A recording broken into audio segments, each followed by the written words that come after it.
Dans une grande ville africaine, où les immeubles serrés les uns contre les autres faisaient jaillir des éclats de vie à chaque fenêtre, vivait Ethan. Il était un homme simple, discret, mais avec une habitude particulière qui le rendait célèbre dans son immeuble. Il buvait une quantité d'eau absolument incroyable. Ethan ne se souvenait pas exactement quand cette habitude avait commencé. Peut-être était-ce à cause de la chaleur étouffante de la ville, ou simplement parce qu'il aimait sentir l'eau fraîche couler dans sa gorge.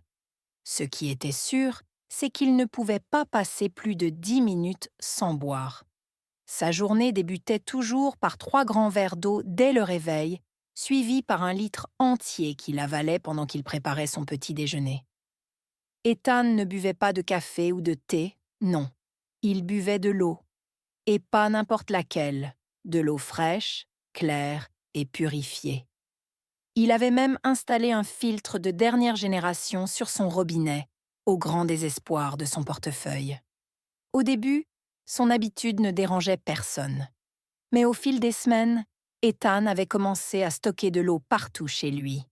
Dans la cuisine, il y avait des bouteilles d'eau alignées comme des soldats.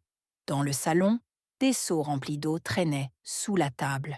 Même dans sa chambre, il avait installé un petit réservoir, au cas où il aurait soif la nuit.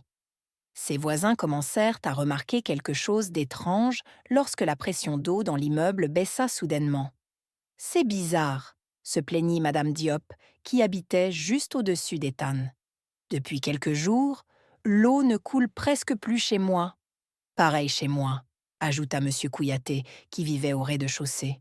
« Je pensais que c'était un problème de la mairie. » Mais ce n'était pas un problème de la mairie. C'était Ethan.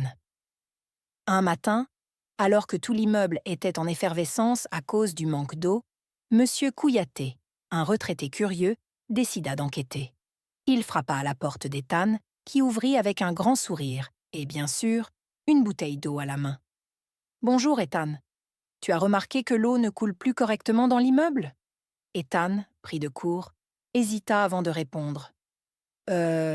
Oui, j'ai remarqué ça. Mais pourquoi tu me demandes ça ?» Monsieur Kouyaté regarda par-dessus l'épaule d'Ethan et fut stupéfait par ce qu'il vit. Des dizaines, non, des centaines de récipients remplis d'eau encombraient l'appartement. Il y avait même un énorme bidon bleu posé dans un coin. « Mais, Ethan, tout ça c'est pour toi ?»« Oui, » répondit Ethan, un peu gêné. « Je bois beaucoup d'eau, tu sais.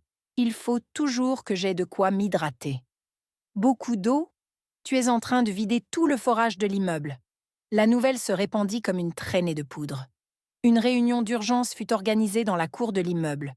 Tous les locataires étaient furieux. « Comment peut-on vivre comme ça ?» s'écria Madame Diop. « Je n'ai même pas pu laver mes légumes ce matin. »« Moi, je dois aller chercher de l'eau au marché », ajouta un autre voisin. « Ce n'est pas normal. » Ethan, au milieu de la foule, essayait de se défendre. « Mais je ne fais rien de mal. Je bois juste de l'eau comme tout le monde. »« Pas comme tout le monde, » riposta Monsieur Kouyaté. « Tu bois l'équivalent d'un réservoir chaque jour. » Face à cette révolte, Ethan baissa la tête, honteux. Mais il ne pouvait pas nier la vérité. Après plusieurs heures de discussions animées, une solution fut trouvée.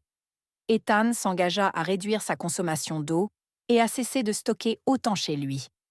En contrepartie, les voisins acceptèrent de l'aider à gérer son besoin d'hydratation.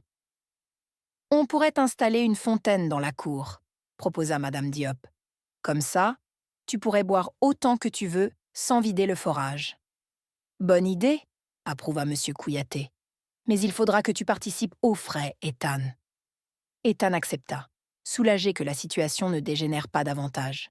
Quelques semaines plus tard, la fontaine fut installée dans la cour de l'immeuble.